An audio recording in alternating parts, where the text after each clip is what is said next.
Muhabbat, atrofni go'zalligini qarang. Biz hozir Mirakining eng baland nuqtalaridan biridamiz va burgutlarni qarang. Voy, go'zallikni qarang. Burgutlar hamchi mana shu Mirakining chiroyidan bahramand bo'lyapti, tepada turib qarang. Va mana shu pastliklarda bilasizmi, agroturizmga ixtisoslashgan bir joylar bor. Ha, shu narsani aytmoqchi edim. Biroz avval ta'kidlab o'tdik. Biz so'zimiz boshida salomlashayotgan paytimizda biz O'zbekiston Shvetsariyasi deb ta'riflab o'tdik. Mana ortimizdagi tog'lar, qorga burkangan tog'lar ham so'zimizni isbotlab turadi-da. Haqiqatan ham Qashqadaryoda turli sohalar rivojlanyapti. Eng rivojlangan sohalardan biri bu yana aytib o'tganingizdek agroturizm sohasidir. Ya'ni tasavvur qilganmisiz shuni avvallari bitta mehmonxona bog' o'rtasida joylashganligini? Bu bilasizmi, turizmning yangi shakli deyishimiz mumkin. Bu ayniqsa xorijiy sayyohlarni o'ziga juda ham jalb qiladi. Chunki bevosita ana shu hududga kirib, dehqonchilikdan, tadbirkorlikdan, mana shu qishloq muhitidan sayyohlar bahramand bo'lishlari mumkin. Va u mehmonxona ham Mirakidan juda uzoqda joylashmagan. Mana shu atroflarda-da. Albatta, shu atroflarda bo'lish kerak. Mana shu joylar, demak, sayyohlar eng gavjum maskanlar deyishimiz mumkin. Sayyohlar gavjum maskanda biz turibmiz va navbatdagi lavhani e'tiboringizga havola etamiz. Biroz avval ta'kidlab o'tgan fikrlarimiz yolg'on emasligini o'zingiz ham ko'rasiz. Mana shu yangi bir obyektga sayohat qilamiz. Marhamat.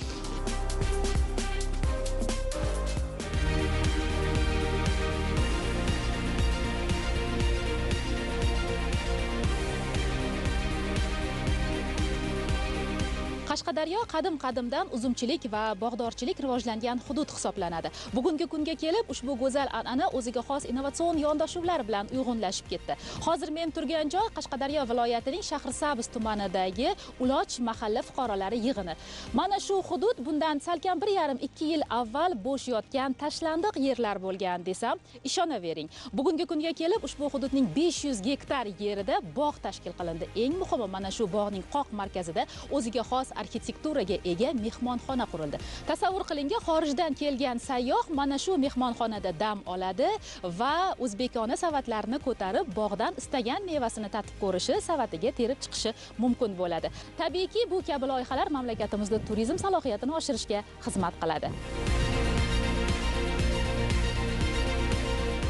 Agroturizm bugungi kunga kelib tobora rivojlanib borayotgan yo'nalishga aylandi. Odamlar endi katta shaharlarda emas, tabiat qo'ynida go'zal manzaralar ichida sayohat qilishni istaydi. Bu esa agroturizmga bo'lgan ehtiyojni yanada oshirmoqda. Qashqadaryo viloyati Shahrisabz tumanidagi 94 milliard so'mlik qiymatga ega agroturizm obyekti. Mazkur majmua mamlakatimizda o'xshashi yo'q, imkoniyatlarni biznes modeliga aylantirgan yirik loyihalardan biri sifatida ko'rilmoqda. Uzum ekilgan, shaftoli ekilgan, alma ekilgan, xo'p, gilos ekilgan, nok ekilgan, bizlarga bodom bor. Birinchidan shu sharoitimizga mos, iqlimimizga mos bo'lgan holatga bizlar tanlab olib yerga ekilgan bizlar. Ko'chatlarni bizlar Fransiyadan, Amerikadan kelgan, qolganlari o'zimizning navlarimiz Toshkent viloyati Parkin tumanidan olib kelgan bizlar. Hozir ishimiz avjiga ketyapti hozir. Bu yerga bizlarga tomchilab sug'orishni joyiga qo'ygan bizlar. Bizlarga yana 100 gektar ziyod sharoit bor. Bizga daraxt ekishimizga yer bor. Ya'ni yer bor, bu yil tayyorlab kelasi yilga mo'ljallarimiz bor. 100 nafar xodimlar doimiy ish bilan ta'minlangan, 200-300 ta mavsum ish bilan hozircha ta'minlangan. Tog'lar qo'ynida 500 gektar maydonni egallagan bog'.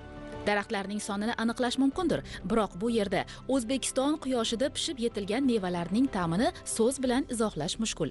Bog' markazida qad rostlagan mehmonxonaning o'ziga xos dizayni esa kelgan mehmonlarga unutilmas zavq va xotiralarni berishi aniq. Davlatimiz rahbarining 2025-yil iyun oyida qilgan tashrifi mazkur hududda agroturizm salohiyatini keskin ortishiga turtki bo'ldi. Mehmonxona ko'rinishi haqiqatda juda ham chiroyli, o'ziga xos arxitekturaga ega. Bu binoni ko'rinishi qanday tanlandi? Xorijiy va mahalliy arxitektura mutaxassislar bilan maslahatlashib, ko'p joyda bo'lmagan narsani tanlashga harakat qildik. Ko'proq oddiylikka e'tibor berdik. Mehmonxonamizni bog' hududida joylashgan, umumiy maydoni 5 gektarga yaqin.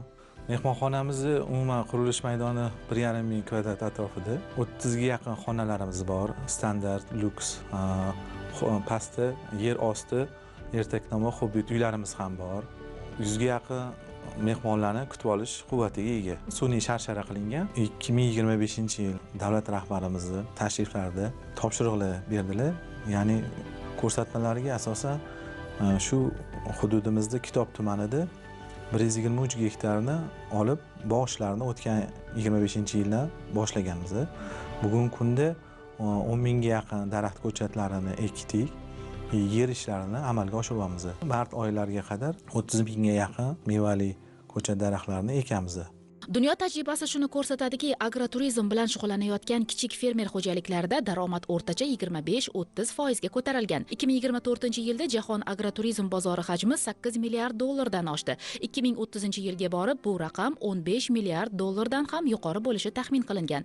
Demak, bu soha har yili o'rtacha 10-12% o'sish sur'atiga ega. AQShning Kaliforniya shtati, Avstraliya hamda Italiya mamlakatlari agroturizm borasida eng ilg'or lokatsiyalar hisoblanadi. Raqamlar O'zbekiston agroturizmi ham yil sayin rivojlanib borayotganini ko'rsatmoqda. Masalan, 2020-yilda mamlakatimiz bo'yicha bu kabi obyektlar soni 80 taga yaqin bo'lsa, 2024-yilga kelib 210 taga yetdi. Ya'ni agroturizm yo'nalishidagi obyektlar soni qariyb 3 baravarga oshdi. Davlatimiz rahbarining tashabbusi bilan Shahrisabz tumanida bunyod etilgan mazkur yirik agroturizm loyihasi esa faqat dam olish emas, balki eksportbop qishloq xo'jaligi klasteriga aylanayotgani bilan ham ahamiyatli. Majmua to'liq quvvat bilan ishga tushgach, yiliga o'rtacha 7,5 ming tonna meva mahsulotlari yetishtirilishi ko'zda tutilgan. Bu esa nafaqat ichki bozorni ta'minlashga, balki eksport hajmi, shuningdek, turizm salohiyatini ortishiga ham xizmat qiladi.